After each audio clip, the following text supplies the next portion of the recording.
Hello everyone. Daily current affair series में आज हम लोग देखेंगे 16 से 18 सितंबर 2023 के करंट अफेयर। तो आते हैं आज के पहले करंट अफेयर पे।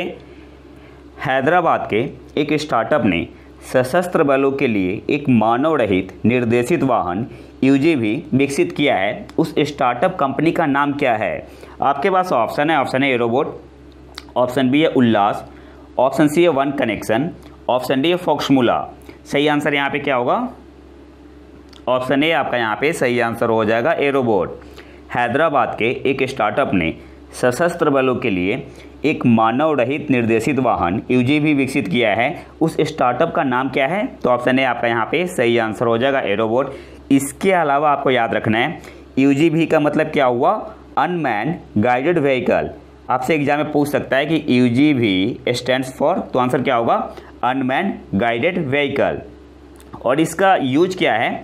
It will help users in logistic surveillance in difficult terrain and environment. इसके अलावा यह कैरी कर सकता है 200 kg तक एंड टगअप कर सकता है, घींच सकता है 600 kg तक and offer A 30 degree view.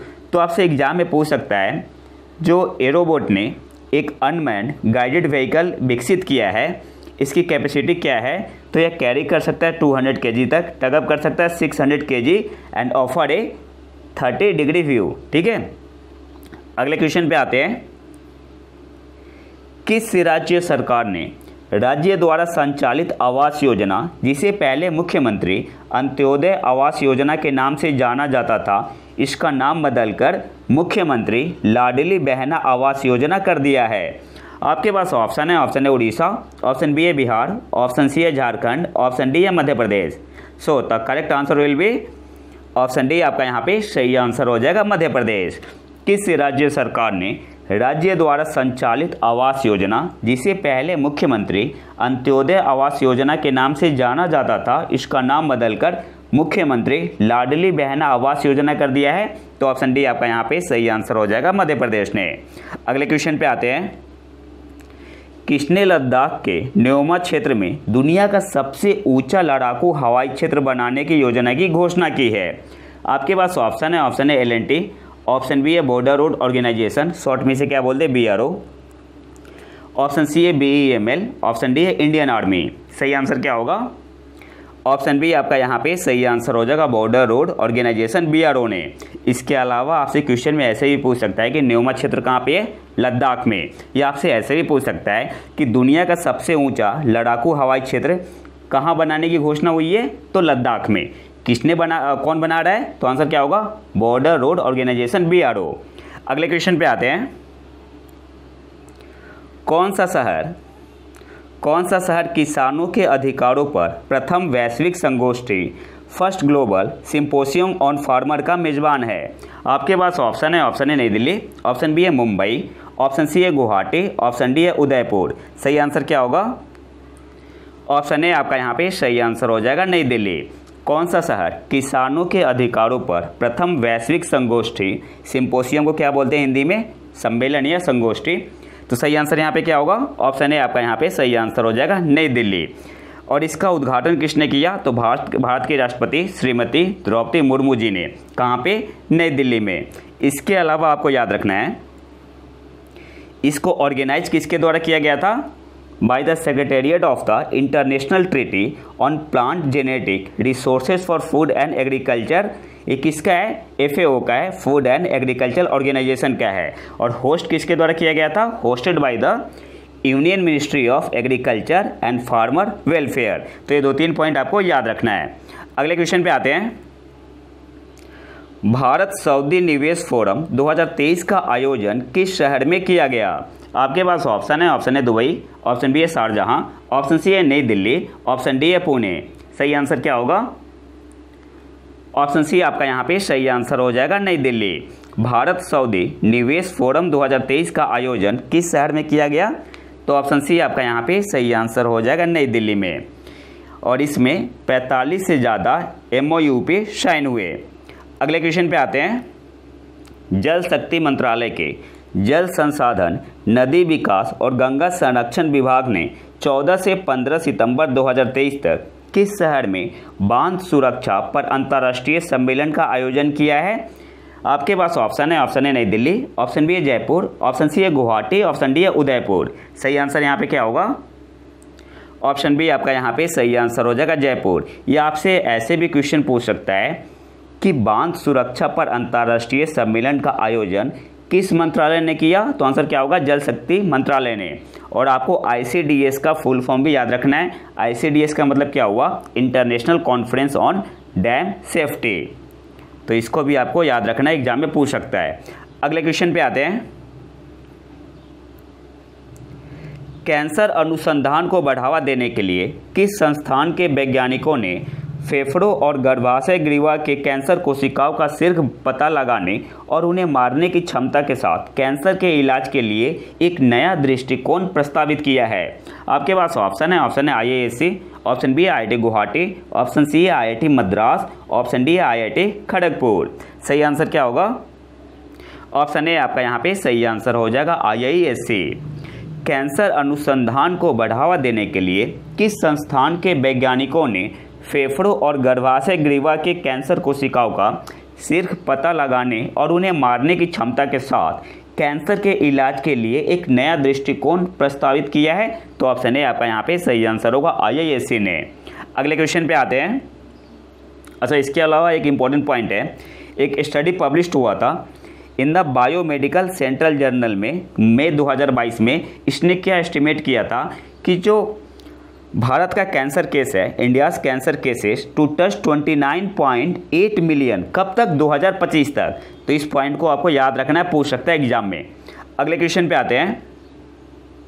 किस राज्य सरकार ने राज्य में मवेशियों की नस्ल बढ़ाने और दूध उत्पादन को बढ़ावा देने के लिए नंद बाबा मिशन के तहत नंदिनी कृषक समृद्धि योजना शुरू की है? आपके पास ऑप्शन है, option A Bihar, option B है राजस्थान, ऑप्शन सी है उड़ीसा, ऑप्शन डी है उत्तर प्रदेश। सही आंसर यहाँ पे क्या होगा? ऑप्शन डी आपका यहाँ पे सही आंसर हो जाएगा, उत्तर प्रदेश। सिंपली आपसे पूछ रहा है कि नंदिनी कृषक समृद्धि योजना किस राज्य सरकार ने शुरू की है, किस मिशन के तहत? नंद बाबा मिशन के तहत। तो आंसर क्या होगा? उत्तर प्रदेश। और इस स्कीम का एम क्या है? The scheme aims to improve the breed of cows in order to enhance milk production. इसके अलावा आपको याद रखना है इसमें कौन कौन से ब्रीड शामिल है? तो साहिवाल हुआ, गिर, थारपारकर और गंगोत्री। तो ये नाम आपको याद रखने, एग्जाम में पूछ सकता है। कौन कौन सा शामिल है? साहिवाल, गिर, थारपारकर एंड गंगोत्री। अगले क्वेश्चन पे आते हैं। किस भारतीय टेनिस खिलाड़ी ने US ओपन युगल फाइनल में उप विजेता ट्रॉफी जीती? आपके पास ऑप्शन है, ऑप्शन है सोमदेव देववर्मन, ऑप्शन बी है रोहन बोपन्ना, ऑप्शन सी है चिराग शेट्टी, ऑप्शन डी है इनमें से कोई भी नहीं। सही आंसर क्या होगा? ऑप्शन बी आपका यहाँ पे सही आंसर हो जाएगा, रोहन बोपन्ना। और इंपॉर्टेंट क्वेश्चन है, पूछ सकता है एग्जाम में। किस भारतीय टेनिस खिलाड़ी ने US ओपन युगल फाइनल में उप विजेता ट्रॉफी जीती? तो ऑप्शन बी आपका यहाँ पे सही आंसर हो जाएगा, रोहन बोपन्ना ने। अच्छा, युगल है तो इनके साथ कोई और होगा दूसरे देश का, तो उनका नाम भी एग्जाम में पूछ सकता है। तो कौन थे? रोहन बोपन्ना के साथ कौन थे? ऑस्ट्रेलिया के मैथ्यू इब्डेन। ठीक है, तो ये नाम भी याद रखना है, पूछ सकता है एग्जाम में कि रोहन बोपन्ना की जोड़ी किनके साथ थी? तो ऑस्ट्रेलिया के मैथ्यू इब्डेन के साथ। और जीता कौन था? ये तो हार गए थे। जीता कौन था? ब्रिटेन के जोए सेलिसबरी और राजीव राम थे, USA के। राजीव राम USA के। तो इस पॉइंट को भी आपको याद रखना है। आपसे पूछ सकता है कि राजीव राम किस देश से टेनिस खेलते हैं? तो आंसर क्या होगा? US अमेरिका से। इसके अलावा पुरुष एकल चैंपियन किसने जीता US ओपन 2023 का? तो नोवाक जोकोविच ने। और US ओपन 2023 महिला एकल चैंपियन कौन था? Coco Gauff. अगले क्वेश्चन पे आते हैं।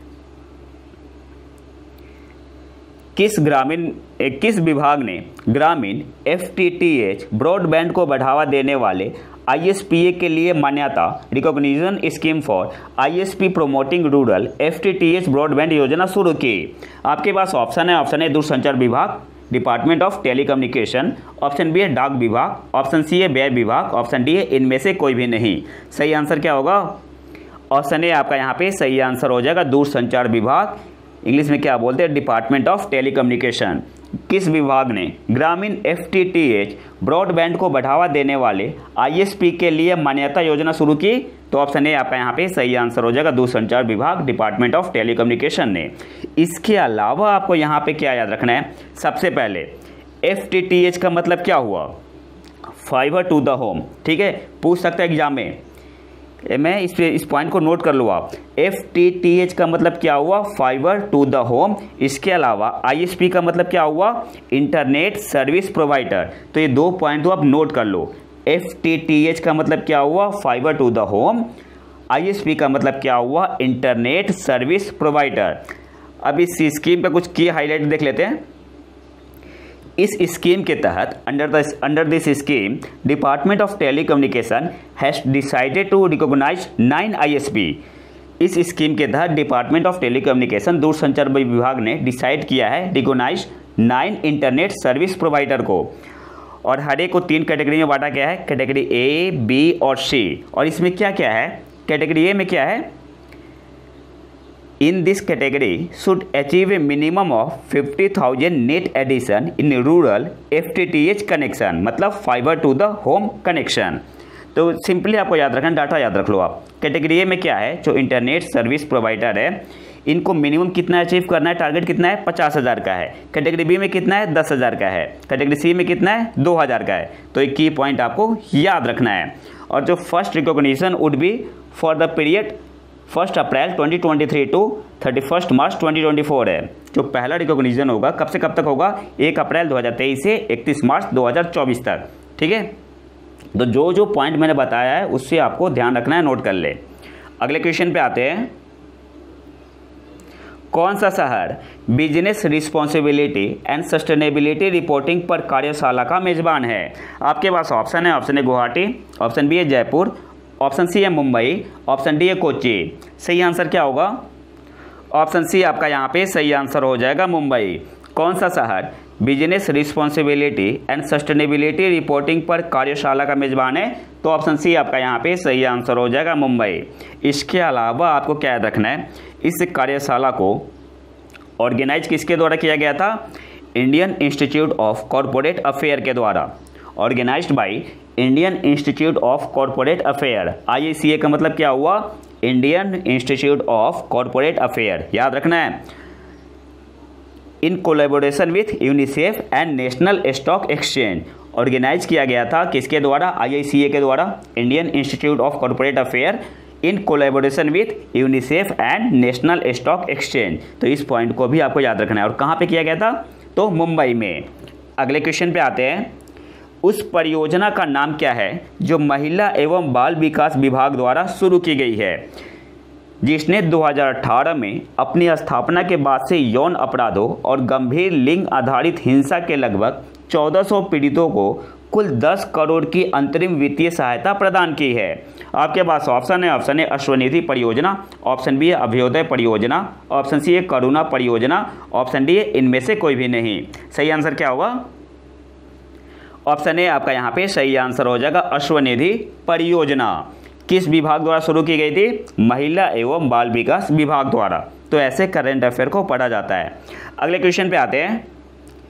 IGOT कर्मयोगी भारत प्लेटफॉर्म ने किस संस्थान के सहयोग से एस्पिरेशनल ब्लॉक प्रोग्राम को समर्पित एक नया शिक्षण मॉड्यूल पेश किया है?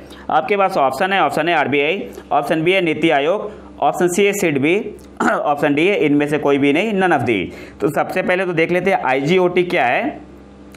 तो IGOT कर्मयोगी क्या है, एक कम्प्रिहेंसिव ऑनलाइन पोर्टल है। किसके लिए है, to guide government official in their capacity building journey. IGOT Karmayogi portal क्या है, एक कम्प्रिहेंसिव ऑनलाइन पोर्टल है। क्या करता है, to guide government official in their capacity building journey. अब आते हैं क्वेश्चन पे। तो जो आपका एस्पिरेशनल ब्लॉक प्रोग्राम है किसका है, नीति आयोग का है। तो यहाँ पे सही आंसर क्या हो जाएगा, ऑप्शन बी नीति आयोग। अगले क्वेश्चन पे आते हैं। अब भारत बाट और माप बेचने के लिए अंतर्राष्ट्रीय स्तर पर स्वीकृत OIML प्रमाण पत्र जारी कर सकता है। भारत अब कौन से नंबर का देश बन गया है जो ऐसे प्रमाण पत्र जारी कर सकता है? आपके पास ऑप्शन है, ऑप्शन है 20वां, ऑप्शन बी है 30वां, ऑप्शन सी है 10वां, ऑप्शन डी है 13वां। सही आंसर यहाँ पे क्या होगा, ऑप्शन डी आपका यहाँ पे सही आंसर हो जाएगा 13वां।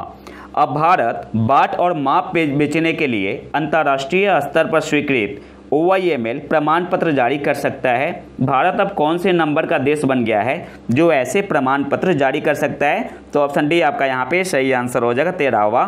और OIML का मतलब क्या हुआ, जो सबसे इंपॉर्टेंट पॉइंट है यहाँ पे, OIML का मतलब हुआ international organization of legal metrology. अगले क्वेश्चन पे आते हैं। चौथी G20 sustainable finance working group की बैठक G20 सस्टेनेबल फाइनेंस रिपोर्ट 2023 को अंतिम रूप देने के साथ किस शहर में संपन्न हुई? आपके पास ऑप्शन है, option A Guwahati, option B है लखनऊ, ऑप्शन सी है वाराणसी, ऑप्शन डी है भोपाल। सही आंसर क्या होगा? ऑप्शन सी आपका यहाँ पे सही आंसर हो जाएगा वाराणसी। चौथी G20 sustainable finance working group की बैठक G20 सस्टेनेबल फाइनेंस रिपोर्टिंग 2023 को अंतिम रूप देने के साथ किस शहर में संपन्न हुई? तो ऑप्शन सी आपका यहाँ पे सही आंसर हो जाएगा वाराणसी। अगले क्वेश्चन पे आते हैं। अराकू कॉफ़ी जो G20 शिखर सम्मेलन में नेताओं को प्रस्तुत किए गए उपहारों में से एक थी, किस राज्य से है? आपके पास ऑप्शन है, option A Andhra Pradesh, option B है असम, ऑप्शन सी है सिक्किम, ऑप्शन डी है मणिपुर। सही आंसर क्या होगा? ऑप्शन ए आपका यहाँ पे सही आंसर हो जाएगा आंध्र प्रदेश। और ये पाया कहाँ पे जाता है? अराकू वैली में। तो आपको ये भी याद रखना है कि अराकू वैली कहाँ पे है? आंध्र प्रदेश में। इसके अलावा 2018 में यह फ्रांस में प्रिक्स एपिक्योर DL एपिकेरी फाइन अवार्ड्स में एपिक्योर डियोर प्राप्त करने वाली अंतर्राष्ट्रीय प्रशंसा प्राप्त करने वाली भारत की पहली विशेष कॉफ़ी बन गई। कब मिला था यह अवार्ड? 2018 में। किसे मिला था? अराकू कॉफ़ी को। अगले क्वेश्चन पे आते हैं। भारत ने किस दिन राष्ट्रीय रसद नीति नेशनल लॉजिस्टिक पॉलिसी के शुभारंभ का 1 वर्ष पूरा किया? आपके पास ऑप्शन है, ऑप्शन ए 10 सितंबर 2023 को, ऑप्शन बी है 17 सितंबर 2023, ऑप्शन सी है 20 सितंबर 2023, ऑप्शन डी है 12 सितंबर 2023 को। सही आंसर यहाँ पे क्या होगा? तो जो नेशनल लॉजिस्टिक पॉलिसी है ये लॉन्च कब हुआ था? ये आपका लॉन्च हुआ था 17 सितंबर 2022 को। किसने किया था? प्रधानमंत्री नरेंद्र मोदी जी ने, टू कम्प्लीमेंट PM गति शक्ति नेशनल मास्टर प्लान। तो यहाँ पे सही आंसर यहाँ पे क्या होगा? ऑप्शन बी आपका यहाँ पे सही आंसर हो जाएगा। 17 सितंबर 2023 को 1 वर्ष पूरा किया नेशनल लॉजिस्टिक पॉलिसी ने। इसे लॉन्च किया गया था 17 सितंबर 2022 को। किसके द्वारा? प्रधानमंत्री नरेंद्र मोदी जी के द्वारा, टू कम्प्लीमेंट PM गति शक्ति नेशनल मास्टर प्लान। और इसका विजन क्या है? नेशनल लॉजिस्टिक पॉलिसी का विजन क्या है? To drive economic growth and business competitiveness of the country. और इसका टारगेट क्या है? जो नेशनल लॉजिस्टिक पॉलिसी है इसका टारगेट है, तो पहला टारगेट है reduce cost of logistic in India, दूसरा है improve the logistic performance index ranking, और टारगेट क्या है इसका? To be among top 25 country, top 25 देश में आना है। किसमें? लॉजिस्टिक परफॉर्मेंस इंडेक्स में। कब तक? 2030 तक। और तीसरा टारगेट क्या है? Create data driven decision support mechanism for an efficient logistic ecosystem. तो ये 3 टारगेट है किसका? नेशनल लॉजिस्टिक पॉलिसी का। और जो सबसे इंपॉर्टेंट पॉइंट आपको याद रखना है, ये तो याद रखना ही है कि नेशनल लॉजिस्टिक पॉलिसी लॉन्च हुआ था 17 सितंबर 2022 को, और इस बार 17 सितंबर 2023 को 1 वर्ष पूरा किया। इसके अलावा टॉप 25 कंट्री में कब तक का टारगेट है आने का रैंकिंग में, लॉजिस्टिक परफॉर्मेंस इंडेक्स रैंकिंग में? तो 2030 तक। अगले क्वेश्चन पे आते हैं। केंद्र ने 75 लाख मुफ्त LPG कनेक्शन प्रदान करने के लिए उज्ज्वला योजना का विस्तार कब तक किया? आपके पास ऑप्शन है, ऑप्शन ए 2024 तक, ऑप्शन बी है 2026 तक, ऑप्शन सी है 2028 तक, ऑप्शन डी है 2030 तक। सही आंसर क्या होगा? ऑप्शन बी आपका यहाँ पे सही आंसर हो जाएगा 2026 तक। ये आपसे ऐसे भी पूछ सकता है कि उज्ज्वला योजना का विस्तार कितने साल के लिए और किया गया है? तब आंसर क्या होगा? 3 साल के लिए। 3 साल के लिए। कब से कब तक? फ्रॉम फाइनेंशियल ईयर 2023-24 से 2025-26 तक। तो ऐसे भी क्वेश्चन पूछ सकता है, तो हर एक पॉइंट को आपको याद रखना है। कब तक किया गया है? 2026 तक। कितने साल के लिए? 3 साल के लिए। फ्रॉम फाइनेंशियल ईयर 2023-24 से 2025-26 तक, 2023-24, 2024-25 और 2025-26। ठीक है। इसके अलावा आपको याद रखना है उज्ज्वला 2.0 के मौजूदा तौर तरीकों के अनुसार उज्ज्वला लाभार्थियों को पहली रिफिल और स्टोव भी मुफ्त प्रदान किया जाएगा। इसके अलावा total financial allocation for this initiative is 1650 crore है। जो टोटल फाइनेंशियल एलोकेशन है इस इनिशिएटिव के लिए कितना है? 1650 करोड़। ओके, अगले क्वेश्चन पे आते हैं। वित्तीय समावेशन के लिए चौथी G20 ग्लोबल पार्टनरशिप बैठक 14 से 16 सितंबर 2023 तक किस शहर में आयोजित की गई?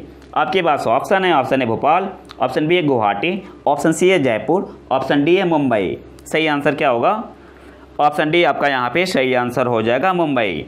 वित्तीय समावेशन के लिए चौथी G20 ग्लोबल पार्टनरशिप बैठक 14 से 16 सितंबर 2023 तक किस शहर में आयोजित की गई? तो ऑप्शन डी आपका यहाँ पे सही आंसर हो जाएगा, मुंबई में। और आज के आखिरी क्वेश्चन पे आते हैं।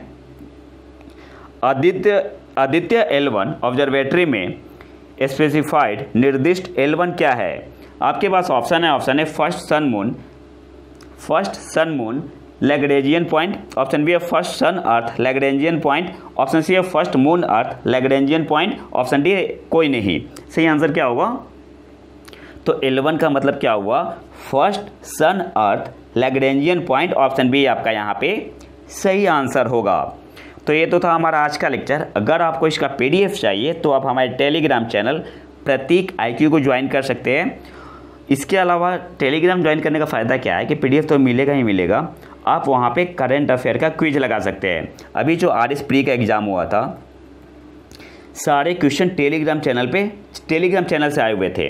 और अगर वीडियो पसंद है तो लाइक करें और चैनल को सब्सक्राइब जरूर कर लें। मिलते हैं नए वीडियो में नए टॉपिक के साथ, तब तक के लिए नमस्कार, जय हिंद।